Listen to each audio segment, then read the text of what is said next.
Alrighty, I want to take a few minutes here to look at arrays and we'll look at what they are, and then how we manipulate or traverse arrays.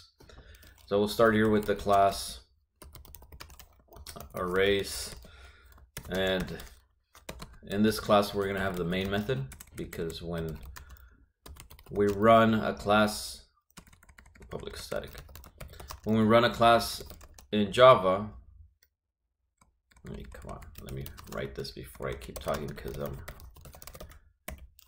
confusing myself here. There we go. When we run a class in Java, it looks for the main method, and it always starts executing all the code within the main method. And so this class is called arrays. I don't foresee any issues with the name, but sometimes there's classes already with names, or I may have already made an arrays class in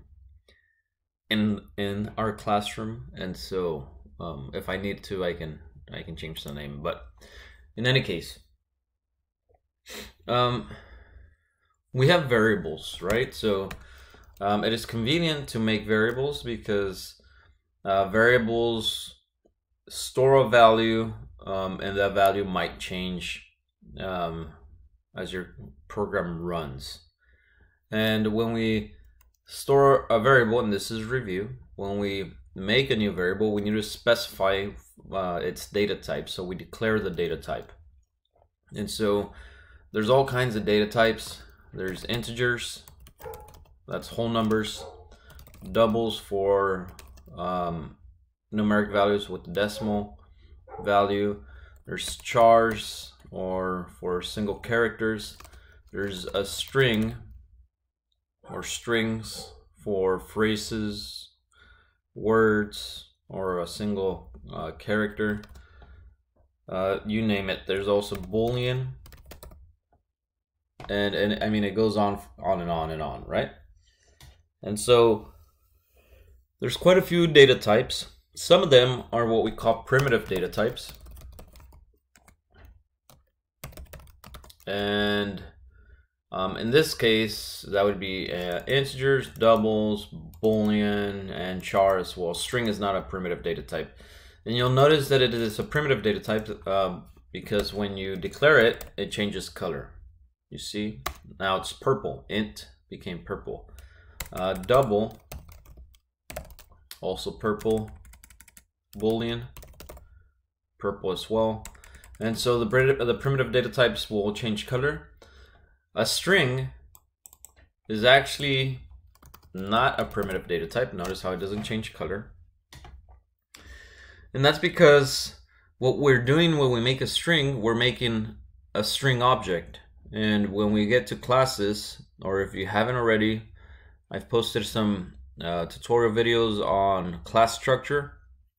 When you get to classes, you start making class objects, or creating an instance of a class, or instantiating an object, right? And so when you make a string, what you have is not a primitive data type. You've made an object of a string class.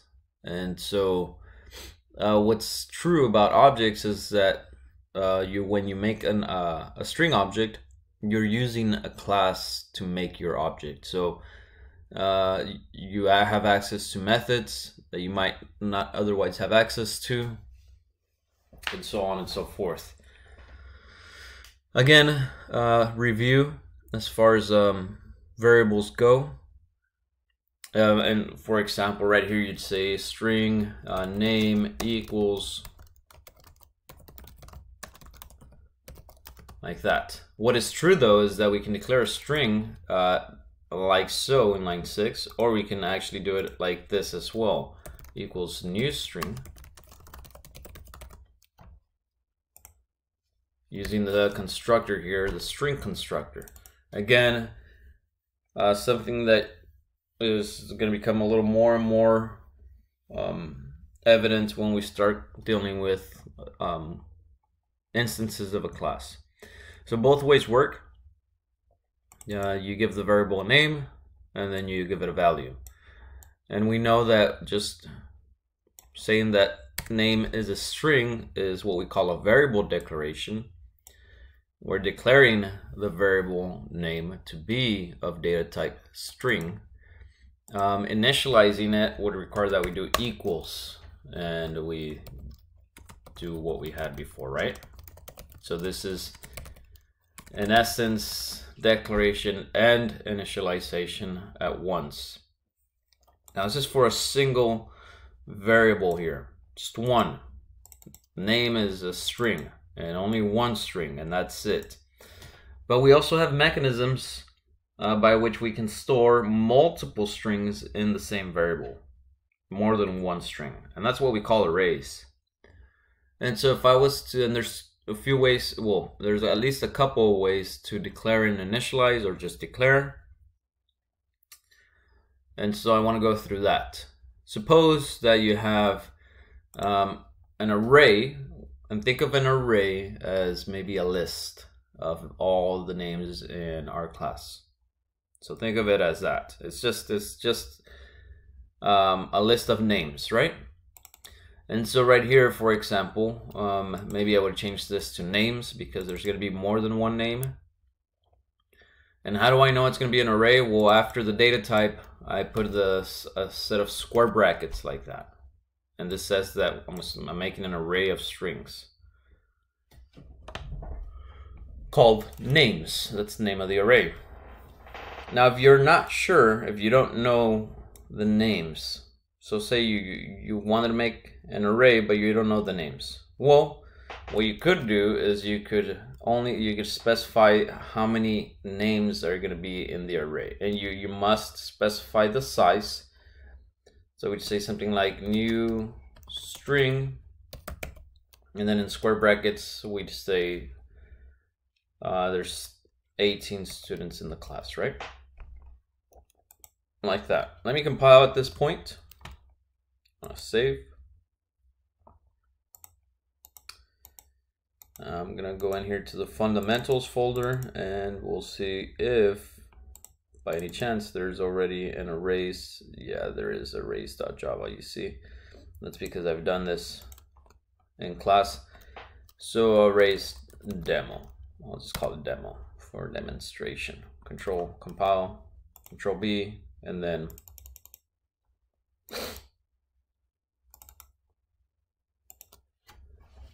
okay, compiles without error. Now let me just talk you through what I did here. I basically declared a new array called names, and it has 18 strings, 18 names within. And so this is just called declaration. You're not initializing, you're not saying what the names are, you're just saying I have an array of names. If you wanted to store names into the array, you start by storing a name at the, well, you don't have to do it, store the name at the very first location, but we'd say something like names. And then in the square brackets, we'd place the index location where we want to put the name. And so think of a list of 18 names. My students laugh, but I tell them to think of like a carton of eggs, and it was funny. But like a carton of eggs, and so you go to the very first slot, and then you put an egg there, and for some reason it was funny, you know? And so the very first slot, the very first element of any array is the 0th location, the 0th index. And so you're saying the first name I want to store it at this location 0. And I want the name to be, and you make up a name, right? Like that, right? And then, okay, well, that's the first name. And then if you want to store another name, well, now you will store it in the next index value, which is 1.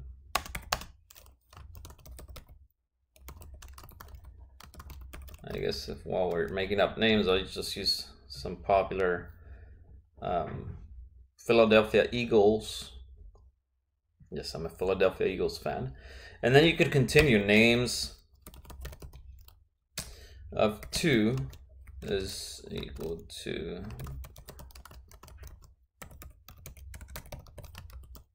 Brian Westbrook. And you can continue, and you would continue all the way up to names of 17.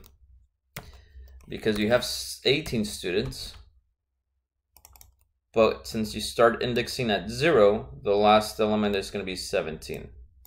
Because you'd count 1, 2, 3, all the way up to 17, plus the 0th element is 18 total.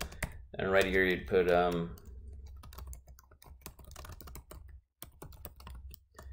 like that, right?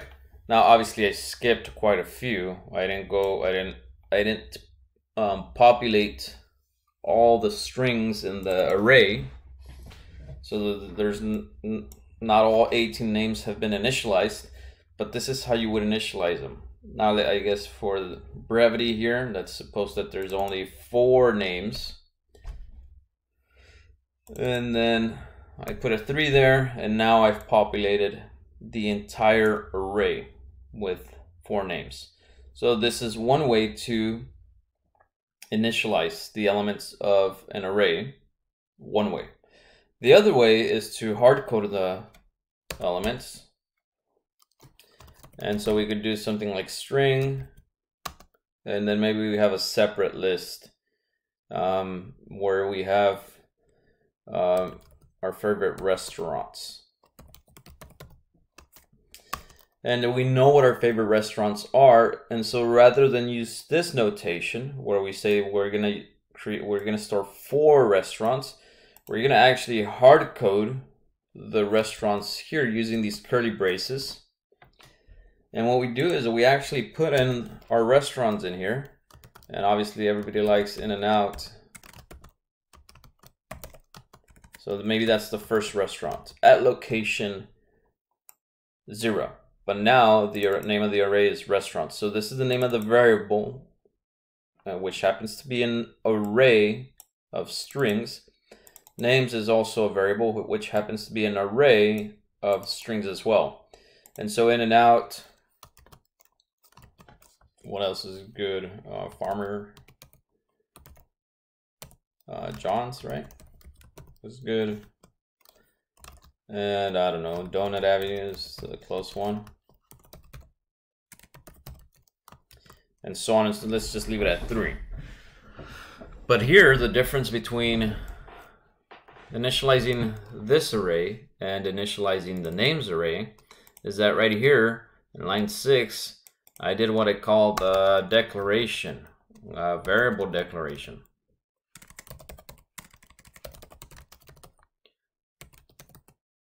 That means I said names is an array and it has 4 elements, and then I populated the array. Then I stored values in my array.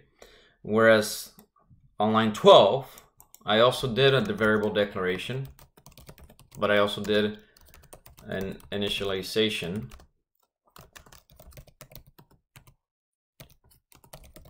And so I said, okay, restaurants is an array. I know it's an array because it has the square brackets of strings, and I know what they are, and so I hard coded them. I initialized my array right here. It has the following 3 strings, all of them separated by a comma, and because they're strings, they're within double quotes. Now you can also make arrays that have other types of values. So you can make an array of integers. You do so by putting int, that's data type, and then the square brackets means an array of integers. And then you could put something like temperatures, temp, highs. So if you look at your phone, and I'll do that in a minute, you'll notice the highs. Actually, let me do it. It's not on my phone. Let me show you here instead, so you don't just guess where these numbers are coming from. We'll go something to like the weather channel.com here. We'll put in Imperial, California. There it is. And let's look at the oh, it was already there, but okay. Let's look at the 10-day forecast here. And let's look at the highs for Imperial. They're pretty high. Okay, or let's say we're in summer. It's May, beginning of May, but it's hot. Notice 99, 104, 107, 107, 107. These are all integers. They're whole numbers. And so I could 99, 104, 107, and then 3 107s. Okay. So if I go here, I could hard code these, and I could say 94 is my first integer, my first whole number, and then 10. I forgot. I think it's 105. 104, and then 3 107s, and then a 105. And then a 106, a 102, right? Like that. Excuse me. So we have 3 arrays. Names is one array. It has strings in it. And what strings? These. Restaurants is another array. It also has strings, and it has these 3 strings in it. And temp highs is also an array, but it doesn't have strings. It has integers, whole numbers. And what whole numbers? These, right? Also declared and initialized in just one line of code right here. Good. Now, so now that we have an array, let's look at how we would automate the process of initializing arrays. Sometimes it's convenient to store specific numbers in an array. So let's look at, we've looked at loops already. Let's look, well, I guess before I do that, let me make one last thing here. How do you access elements of an array? Meaning, hey, I want to know what the temperature, so suppose this is Sunday, Monday, actually Monday, Tuesday, Wednesday, Thursday, Friday, Saturday, Sunday, right? Suppose I want the temperature for Tuesday. Well, that would be Monday, and here's Tuesday, right? And you start thinking, okay, well, what index location is this element on? Well, this is the 0th element, remember from right here. This is the first element, second element, third element, fourth element, fifth element, sixth element, right? Because we start at 0, and there's a total of 7 for 7 days in the week. And so let's suppose that I want to print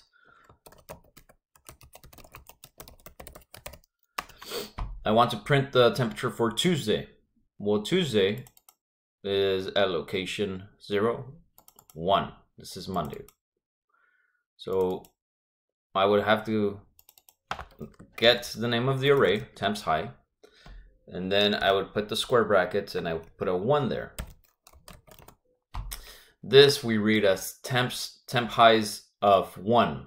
We don't say temp highs square brackets 1. We say temp highs of 1, meaning print the value at that location, which again, when we start indexing at 0, 0, 1. So that would be 104. And if I compile and run, you have 104 right there, right? Now, if that's Monday and there's 7 elements, this is Sunday. So if I want to print the temperature for Sunday, I would do the same thing here. I would copy this and then paste. But instead of 1, I would put 6 because this is the 6th element. So 6. Again, because we're starting at 0, 1, 2, 3, 4, 5, 6. Always start at 0. And so if that should be a 102, let's run. Notice I have 102. We could also do maybe our second favorite restaurant. And so if we copy again here and paste, and I instead look at restaurants, that array, and I put here, and I print my second favorite, 0th restaurant, first restaurant, second. Again, we start indexing at 0. So if I want to print Farmer John's, I would print the element at location 1, whose index value is 1. And notice how it prints Farmer John's. And then finally, if I want to print my, I don't know, 4th name in my list, first, second, third, fourth, this one. Well, again, because we start indexing at 0, I would print names of 3. And so I could print here, oh, excuse me. I could print names of 3.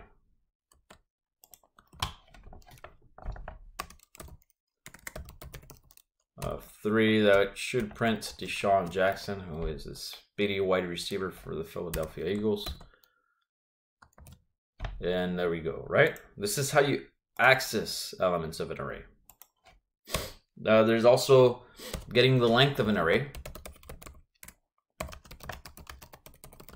which tells you the number of elements within an array. And so, for example, this has 7 elements. I counted them already. This has 3 strings. This has 4 strings.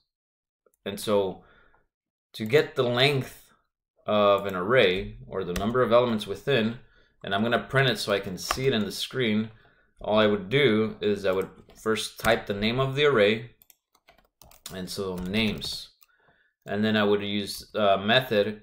It's actually not a method, it's a static variable, length, instance variable. We'll talk about that later, but just like this, names.length. And if I run this, it prints 4 because there are 4 strings which matches this number, okay? This tells you how many elements I'm going to put in this names array, 4. And if I print the length of restaurants, I expect 3 because there are 3 strings. So I'll do that really quick here. Keeps putting this. And then I'll just copy, save myself a little bit of typing here, and then dot length.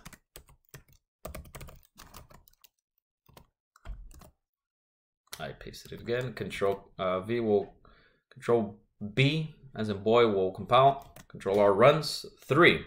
So the restaurants has 3 elements, so it prints 3, and then finally temp highs has 7 integers, 7 whole numbers, so it should print 7 when I print its length. Of course I did this, so let's do copy, and then I'm going to go here to temp highs. I'm going to copy that. I'm going to put dot length. Compile, and then I'm going to run, and 7 because there are 7 elements. Now this is really convenient, this right here, because we can automate the process of printing the elements within an array. So let's say you want to print all the temperatures, all of them, not just one of them, all of them. Notice how right here I printed 2 temperatures, the one for Tuesday at that location, this is the 0th location, and the one of Sunday at that location. So let's say that I want to print all the temperatures. Now I'm going to get rid of some of this stuff right here so that I can, well, I'll leave it on here, but I would have to do this 7 times. I would have to do this 7 times if I wanted to print every temperature. I would look something like this: print all temps in temp highs. Remember that comments are ignored, so these are comments. They're just for our sake. And so I would start at 0, print the temperature at 0, print the temperature at 1, and then I would go on to 2, 3, and 4, 5, and then finally 6, right? Like that.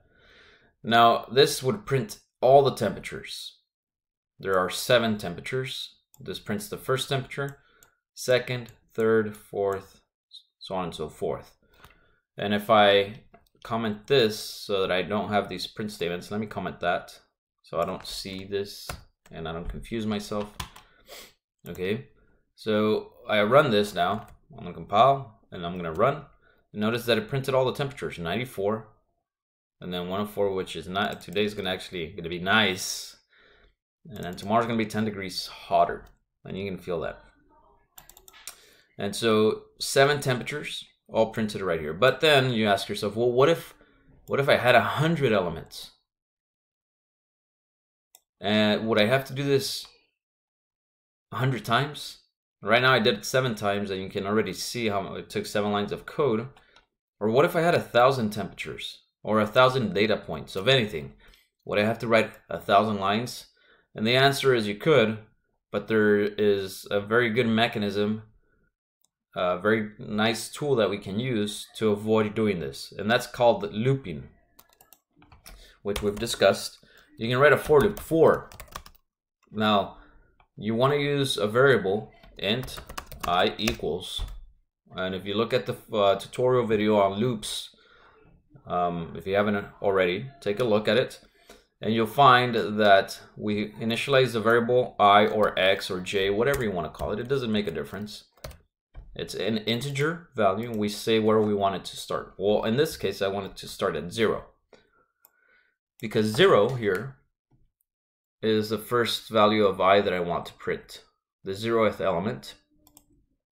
And then I want to say, well, I want I to be, I want to execute this loop until I is less than 7.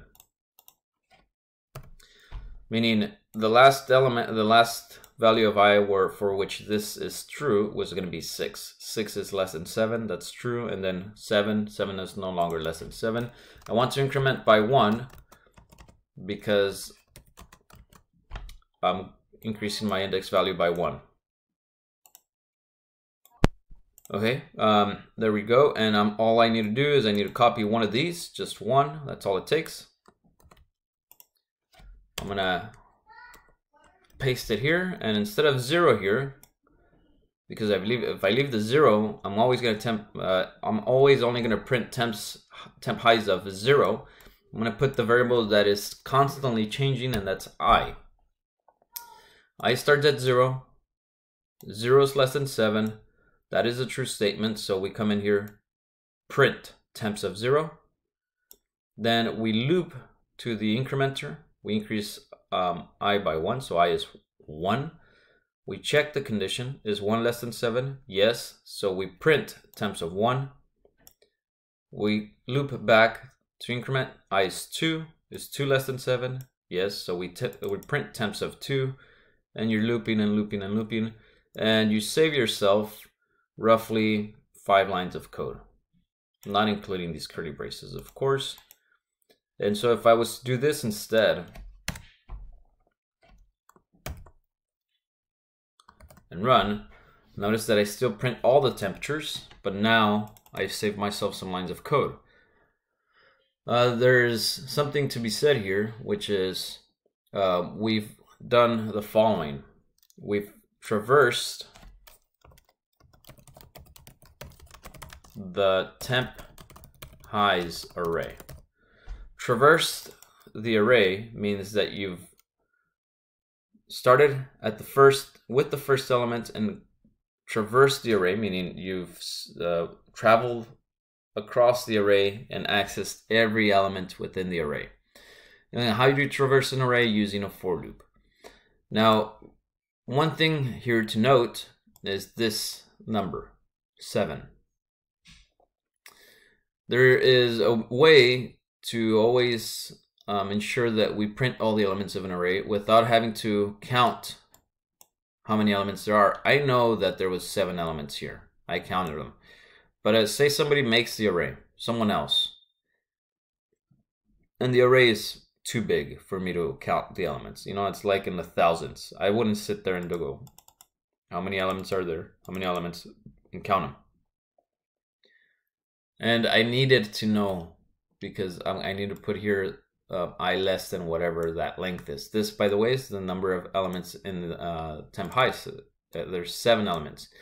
I can use this instead, temp highs dot length. So I can copy that and paste it here. And now, rather than hard coding the number 7, now if temp highs changes for whatever reason, somebody changes its length, then I don't have to count. There's a mechanism that does it for me, and that's this. And so if I compile this and run, still prints all the temperatures in the array. I could do the same here. So this again this is called traversing an array, and we're using a for loop to traverse the array. Now you don't have to print. Traversing the array doesn't mean that you have to print the elements.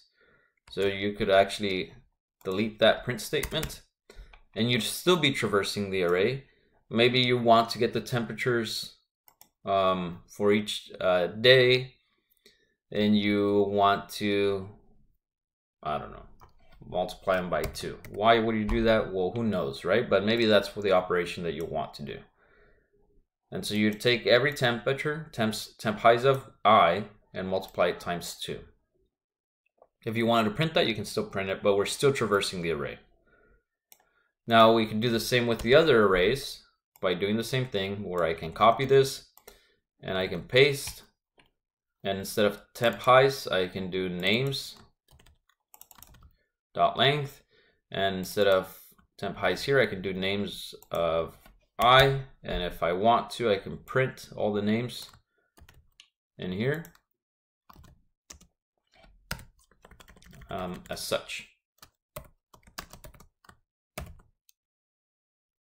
Of course, not a statement. What temp highs today of I. It's not a statement.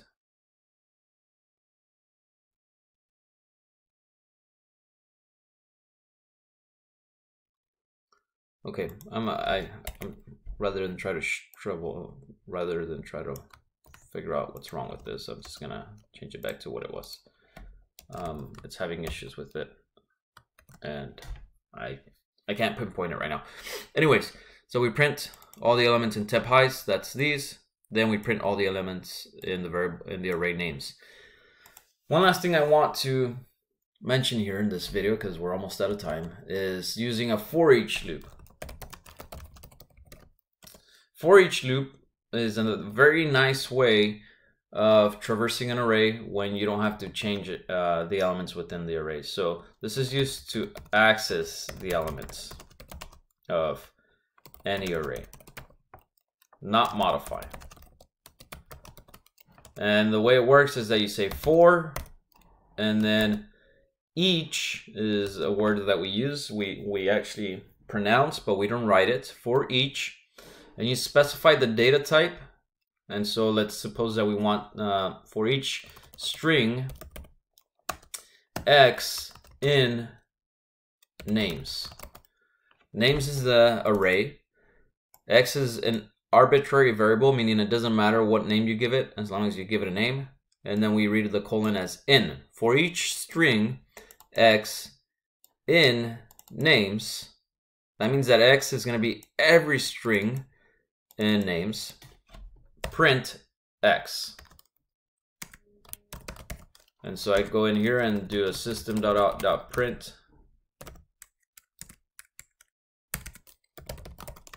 print X. And so X is going to be every string in names.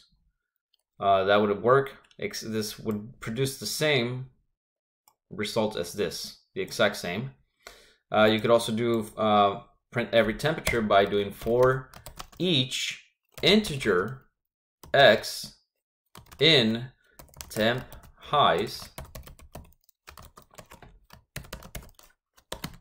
system.out.print X. Notice that it doesn't matter if I call it X, I could call it H if you want, but then I would print H.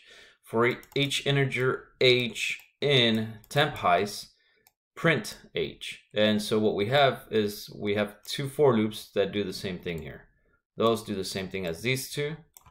And so let me comment these out just for a minute so that they're not messing with us. And if I run, notice that this first for each loop prints every string X in names, and so that's these. And so X is Alex Lopez, and then X is Donovan McNabb, and then X is Brian Westbrook, and then X is Deshaun Jackson. X is every string in names. And the same thing here. For each integer H in temp highs, print H, meaning H is every integer in temp highs. And so what is H for the first time? It's 94. And then H is 104, and then 107, and so on and so forth. This is still used to traverse an array. So you can still use a for each loop to traverse an array. But whereas these for loops, the regular for loop, works for practically any purpose, the for each loop only works when you're trying to access elements of an array and not modify the values.